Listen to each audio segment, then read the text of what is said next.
Delia, this week has been crazy. I was so off base on what I thought it would be like. It was not as simple as going from assistant manager to manager and taking over those responsibilities. It was opening week for a brand new resort. Holy crap, Cece and Julian have been amazing. I can see us being a great team. First few days we had to work out and handle the kinks in our system, as we found some rooms were misbooked, overbooked, or not booked at all, even though they were showing in our system. This is why we always keep a handful of rooms available. Then we had to deal with the Wi-Fi going down and realizing we don't have enough housekeeping staff to handle our current full house. I know our team is amazing because everyone has stepped up to help in any way needed. And last, there are always those few special guests that have the demands of a king and queen and will only accept the help of myself or Cece. No one else would be suitable to assist. Here we are. We made it to Saturday and are now open to the public. Our luau is tonight, and I cannot wait to have this opening over with. As I finish setting up a table that will hold the fresh lees, a loud static sound comes from my waist before Cece's voice follows. Cordelia, I have the caterers here wanting to verify where they should set up. I will be right there, Cece. Thank you.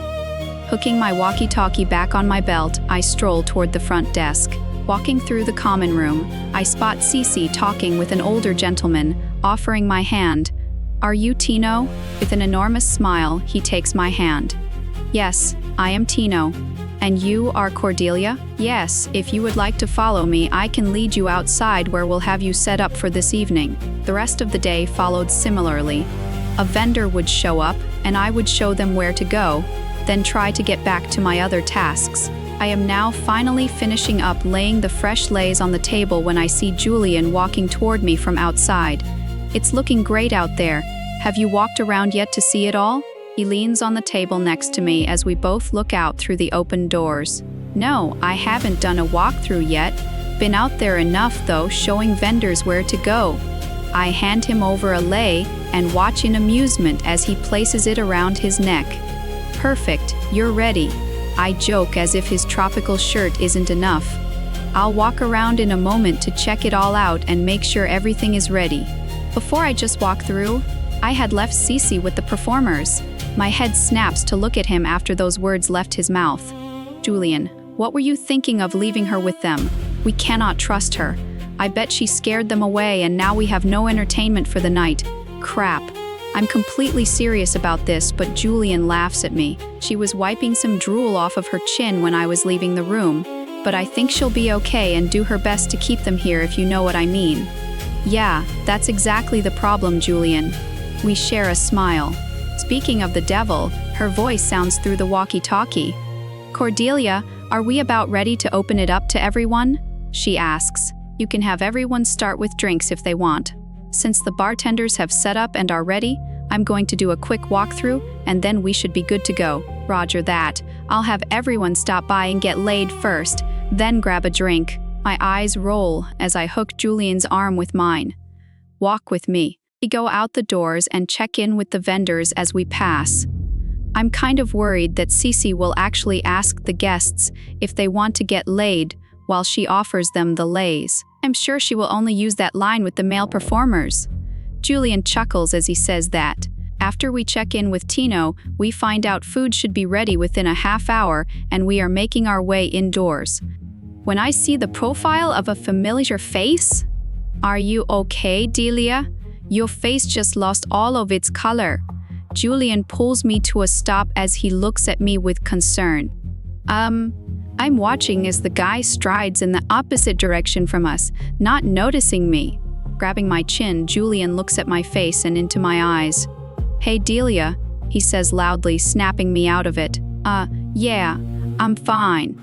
I thought I saw someone, but it couldn't have been him. Sorry. Let's find Cece. He peruses my face for a moment longer before agreeing. How could Logan possibly be here? I thought he was here on a cruise. Guess this is the karma I get for having a one-night stand and not asking him any personal information. I mean, a simple, hey, are you here on vacation or do you live here? Should have been easy enough to ask. Crud muffins, I mutter. What? Crud muffins? What does that even mean? I had momentarily forgotten Julian was walking with me while lost in my thoughts. Nothing. I'm going to go check with Cece. If you want to mingle and make sure the rest of the staff is doing what they should be, that would be great. As the night goes on, every turn I make is now about dodging Logan. He seems to be everywhere I go. I even saw him walk up to Julian and Cece and talk with them for a few. Needing a drink, I stride toward the makeshift bar when I see Logan coming my way. "Sorry," I whisper out to the man I just cut in front of. I keep my head turned away as the line moves forward. Just as Logan passes by, it's my turn to go under the limbo bar. Thank the Lord I didn't fall on my ass. Mathis, one of our employees holding the bar, laughs as he hears me. Finally, making my way to the bar, I do the responsible thing and get a soda rather than the shot of rum that is calling my name. By the end of the night, I hadn't run into Logan at all. I am extremely proud of my avoidance skills. Now with the event over, the vendors have cleared out and guests have gone back to their rooms. I finally get to head home and I am looking forward to my day off tomorrow. Logan, sir, your car has arrived. Henry's voice comes through my condo intercom. I button my suit jacket as I walk toward my private elevator, adjusting my cufflinks as I make it to the lobby. "My thoughts are with you today, sir," Henry says as he tries to stand up. "Thank you, Henry. I appreciate it. Please stay seated. I can get the door." He scoffs at me and sits back down. We've done this dance a few times and I think he's finally learned not to waste his energy and that when I say I will do something, I won't wait for him. Ben is opening the town car door with a small nod as I step out of the building. "Thank you, Ben. Are we picking up Brent along the way?" "Yes, sir. He requested us to stop for him." "Very well, thank you. At least I will have one person there today that I can stand. Dad cut a lot of ties and people from his life at the same time. He divorced my mother. He said that he didn't need those kinds of people anymore and kept only his truest, closest friends around. So I guess I'll have more than one person. I'll also have Maddie and Jamie. Jamie was my dad's closest work friend. They climbed the corporate ladder together after college. Maddie is my uncle, Dad's younger brother. He hated my mother, so he never came around when I was younger, and with Dad working so much there was never a time to visit him. So after the divorce, it was great to have him come around. Most would look at a divorce as a time of loss, but I gained so much after it. Sounds good? Then I will see you tomorrow. Startled by the voice, I peer through the open door Ben has opened as Brent is finishing a call. It must be a woman he's talking to with his seductive tone. His sly smile as he slides into the seat next to me confirms my suspicions. Is she new? Who, Betty Ann? She sure is, and the sweetest little thing. Are we talking personality, sweet, or looks sweet? His smile turns devious. Both. She's innocent in an unexpected way and her looks are top-notch. I met her at a stupid fundraiser Hillary dragged me to last weekend and we've been in touch all week. I just shake my head. The rate he goes through women is ridiculous. He dates more women in a week than I do in a year. How are you doing? He looks at me concerned. I am doing the best I can. How long till one is okay in this kind of situation? He sadly shakes his head at me. I don't know. As you know, I was young when I lost my dad. Too young to remember him on my own. So I don't have that memory of losing him or knowing what I lost. All I can do is nod my head. Will your mother be there?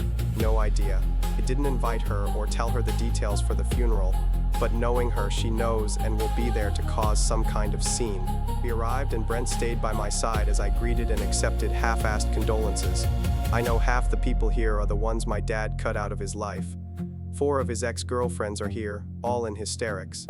While the older women here sneer and belittle them for the scene they are making and how they were nothing but gold diggers, and my poor mother, my mother, she's here as I figured she would be, also sneering at the younger women my father dated, making her comments loud enough for me to hear all the way in the back where I'm greeting everyone. That is, until my mother sits down beside me. When is his will being read? These are the first words she has said to me today. I stand up and look down at her. It already has been. And walk away.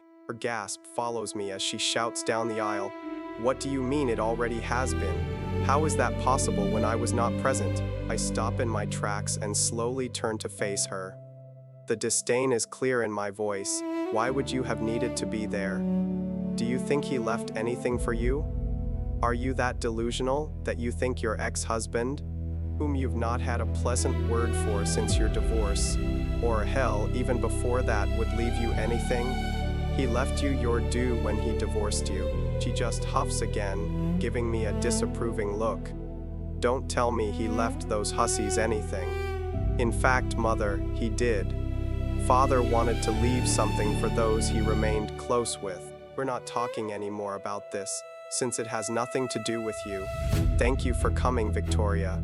I turn and stroll past the bystanders with Brent, Maddie, and Jamie at my back. The next few days go by painstakingly slowly, as I attend a few meetings and look over the case against Theodore, which is building and will soon go to court. I glance at the clock and see it's time for me to leave. Hitting the intercom on my desk, "Betty, will you have a car brought up for me, please?" "Yes, sir." I grab my laptop case and my overnight bag and head out to the airport to go back to Tahiti. I wanted to be there for opening day and had planned to, but a few complications with funeral details required my attention, so I dealt with one thing at a time and came back home. Now heading back, I should arrive at the resort in time for the luau that Miss Montgomery has planned for the public opening. Once I arrive and settle in on the jet, my mind goes to Delia, as it has every other thought. No one has had this kind of pull on me before. Granted, her looks were what drew me in, but once I was in her atmosphere, I couldn't escape her. Her laugh, her smiles, God, her soft, breathless sounds that tangled with mine. Another woman has never made me feel like I couldn't get enough of her like she does. There's just something about her. She's hooked me and now she won't let me go. I would love to see Delia again, but with her hasty retreat and no way to contact her, I fear that is a lost dream. During the funeral, I had so many thoughts and revelations run through my head. I had watched my bitter mother sneer and belittle everyone around her. It made me think hard about the relationship she had with my father and what I knew of it. There was no love between them. My father had told me later on that they married because my mother was pregnant with me. That explained a lot. Why I was an only child, why they barely tolerated each other, and why would not catch them together unless they had to go out to some social event. Then I watched the women he dated after my mother, the women he chose to be with. I watched them cry genuine tears, all while the woman who was his wife of 18 years didn't shed one. As that all replays in my head, I'm deciding right now that I will not live as my dad did. As much as I love my work, I won't bury myself in it and settle for a loveless life. If I ever find a woman that holds my interest as Delia did, I am going to give it a chance. I will go all in. The waterfall was so beautiful. We were able to get off and swim for a little while. It was amazing. It rained some when we first entered the rainforest. I'm telling Cece about the tour I took yesterday. She cuts me off with her snide remark. "It rained in the rainforest? Are you serious?" The audacity. A look of mock horror. "Oh, shut it." I glare at her over the reports I'm going through. "Did Lisa get her inventory list to you yet?" "Yes, she did. Yesterday was uneventful, so I already looked it over and compared it with our estimates. You'll find my notes on the side. I'll send that over when I'm back in my office. Thank you. With everything I've seen so far, I am thrilled with last week and the weekend's opening. Have you dealt with any more booking issues since we fixed it?" "No, not personally, and none that I have been made aware of." "Did you want to do a sit-down meeting between us and Julian?" she asks. "Mr. DeVries emailed me saying he would be here today to touch base with me. I was hoping if we were all available when he arrives, that we could have our first sit-down meeting with him present. Go over the issues we had last week and any new ones that may have arisen. I'm pretty sure Julian is open today and just on the floor and in his office working on the schedules. You're not scheduled out, are you, today?" She's already shaking her head before I finish my question. "Nope, I am free as a bird. This has got to be the easiest job ever."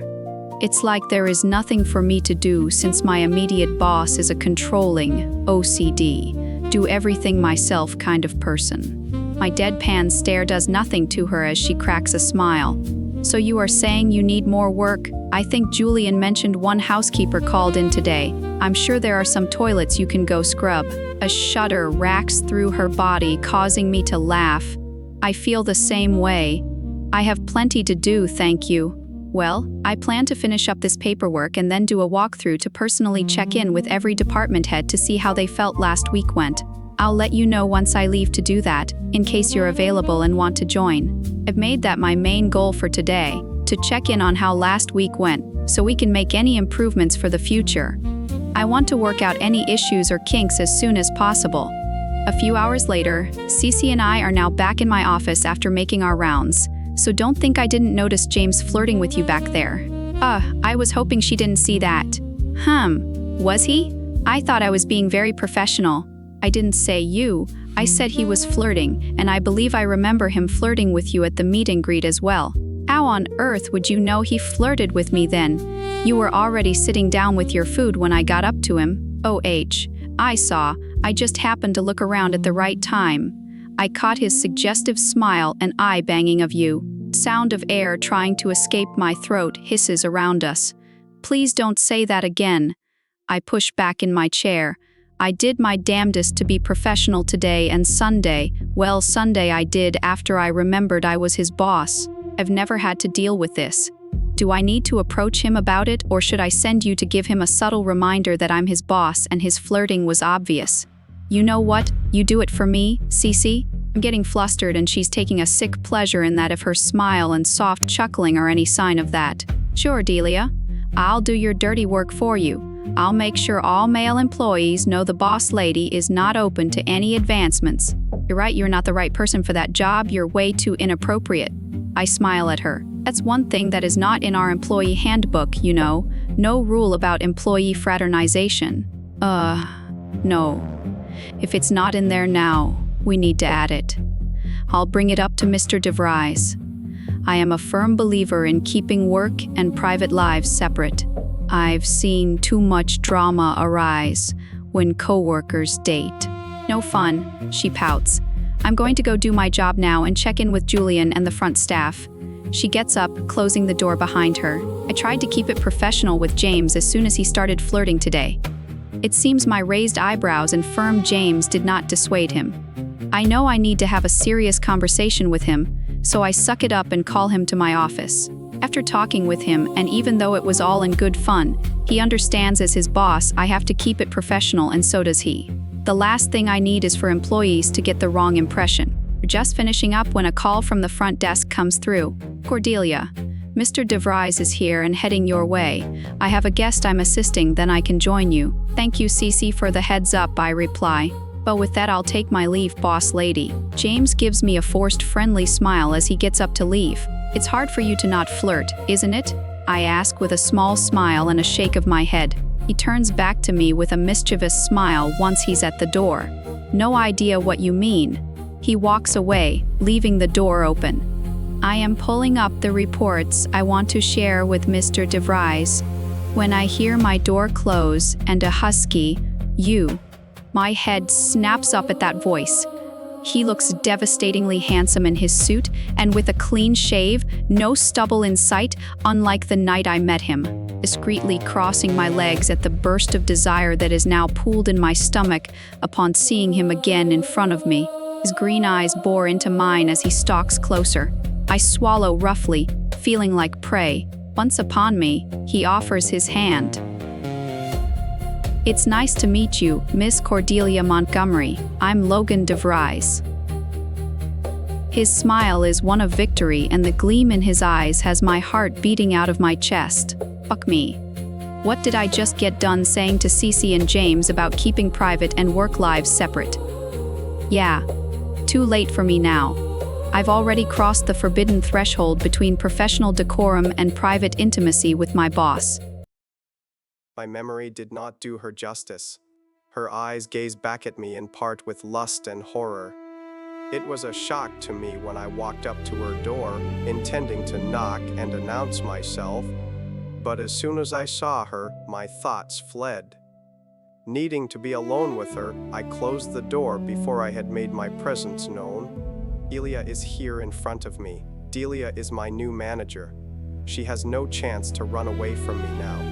Her hand is still in mine, so I bring it up to my lips as I watch her pupils dilate, and the prettiest shade of pink grace her cheeks. Once my lips land on her hand, she's brought back to reality, snatching her hand away from me and walking back to her chair while clearing her throat. Mr. DeVries, please have a seat. She's avoiding eye contact with me. Delia, please call me Logan. Her eyes snap to mine and her flush deepens.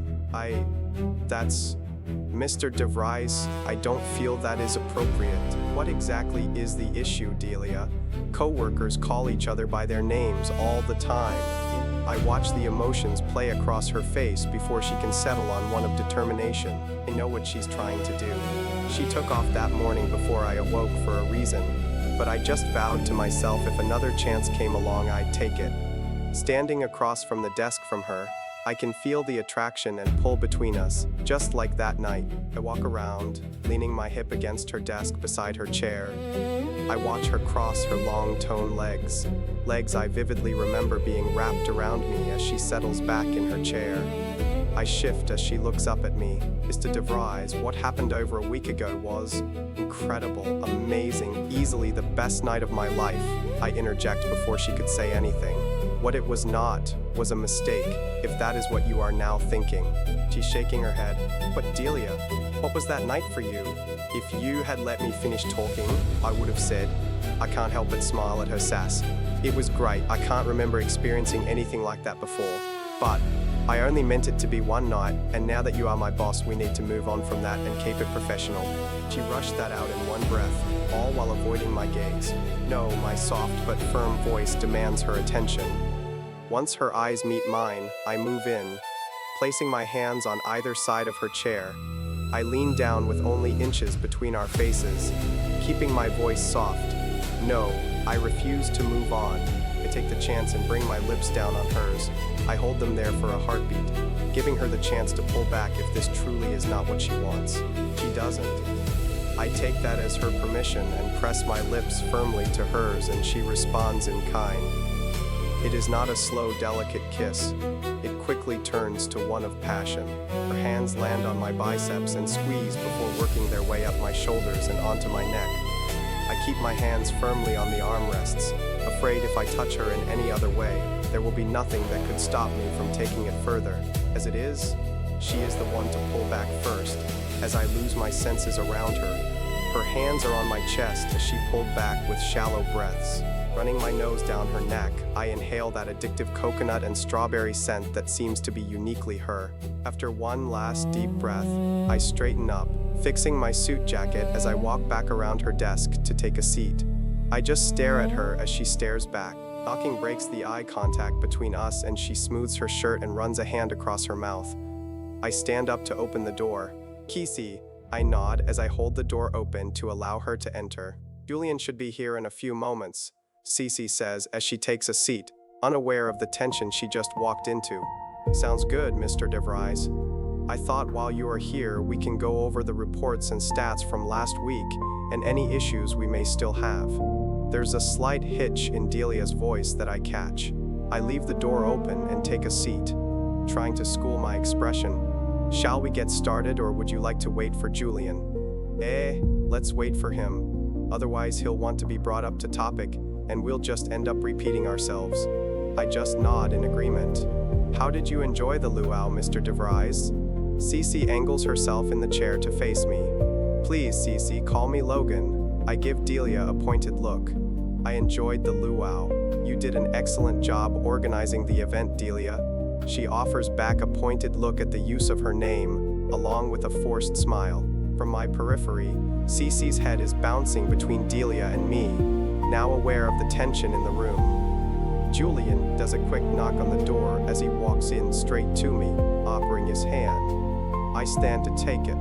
Sorry to keep you all waiting. Nice to see you again, Mr. DeVries. You as well, Julian. Please have a seat.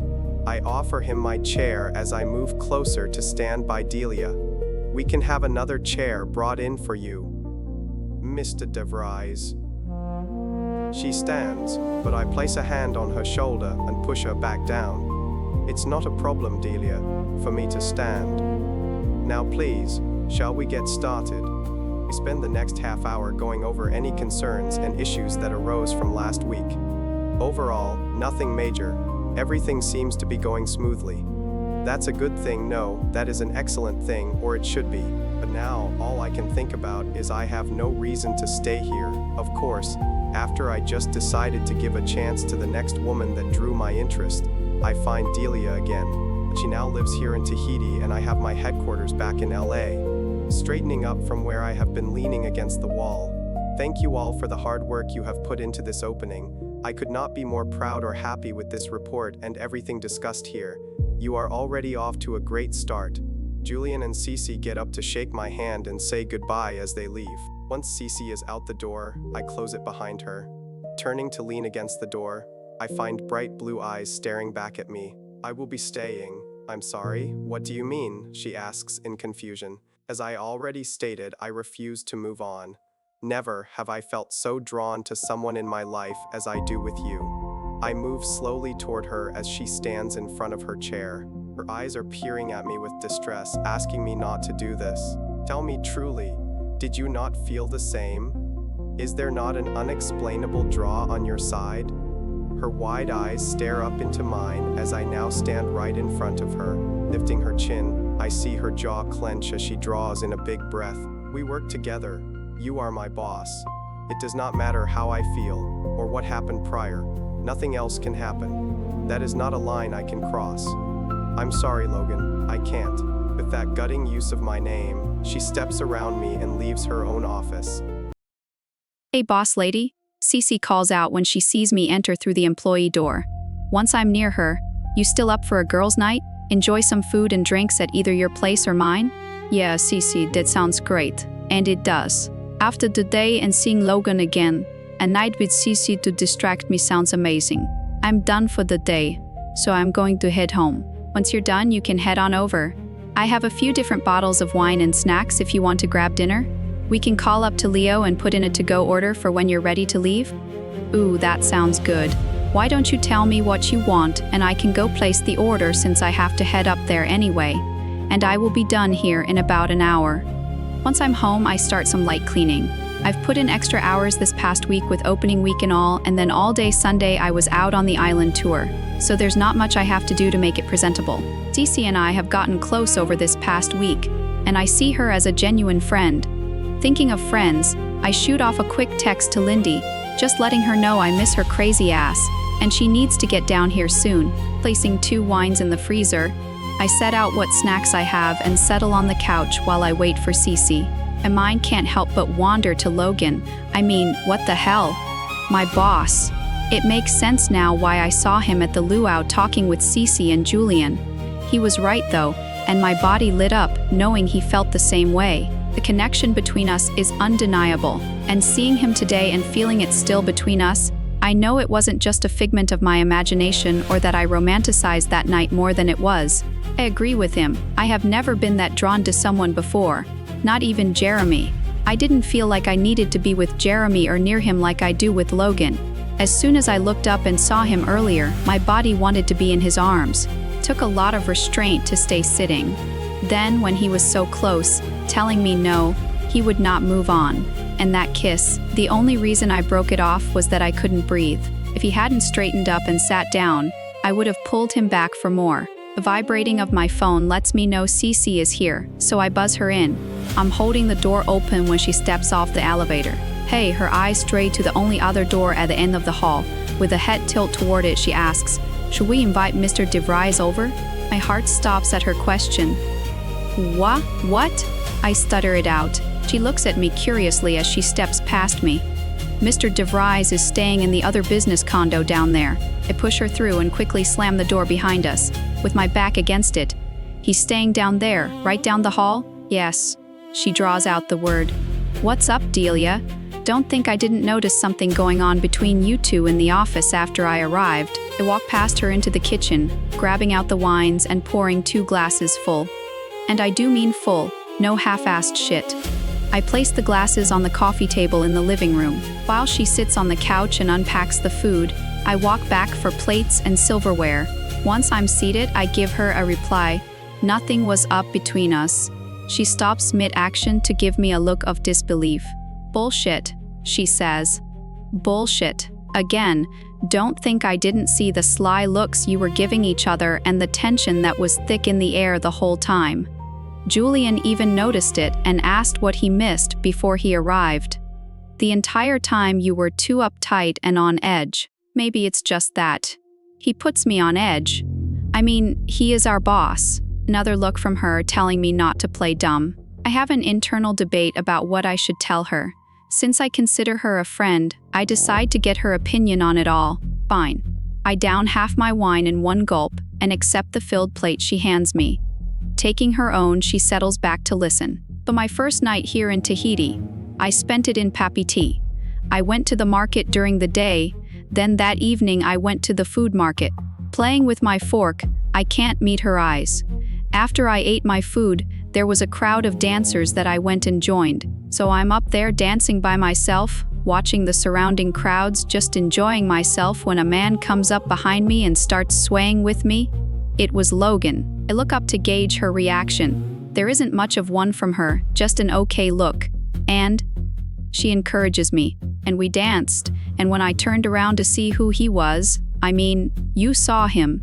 He has to be the most handsome man I think I have ever seen. So damn sexy. So we danced. We hardly said any words to each other, though none were needed. I felt so connected to him and drawn in. After a bit, we went back to his hotel, and I left the morning after before he woke up. Now her eyes are wide with shock. You slept with him? She says with excitement. I just nod my head. How was it? Amazing. If I felt a connection while we were dancing, what was between us during that night was 1,000 times more, and that's the problem. You should know, we just had the talk about James and keeping things professional. Now, Logan is my boss. And seeing him again today, there is still that draw. I see that. Is that what the tension was about when I got to your office? Yes and no.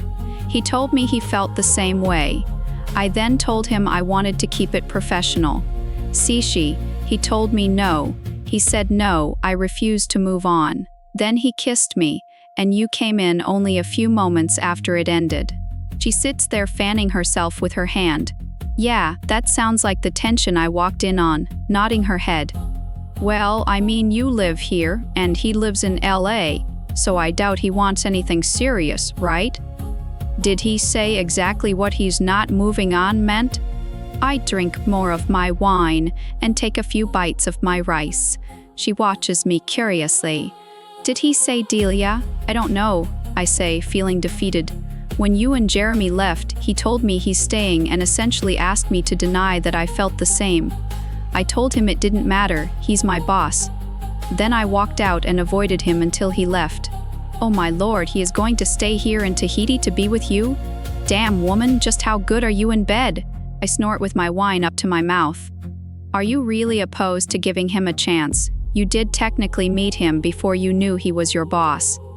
I have a hard time separating the two. If we start something and it goes wrong and I leave, that will follow me.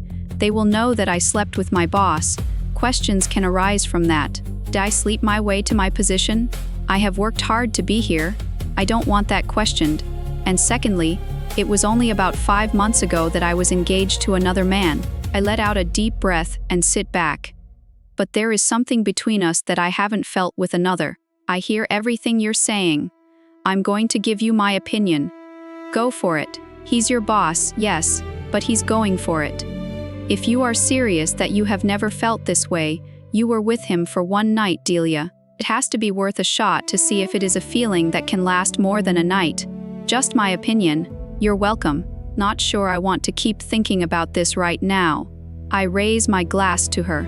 It's easier said than done.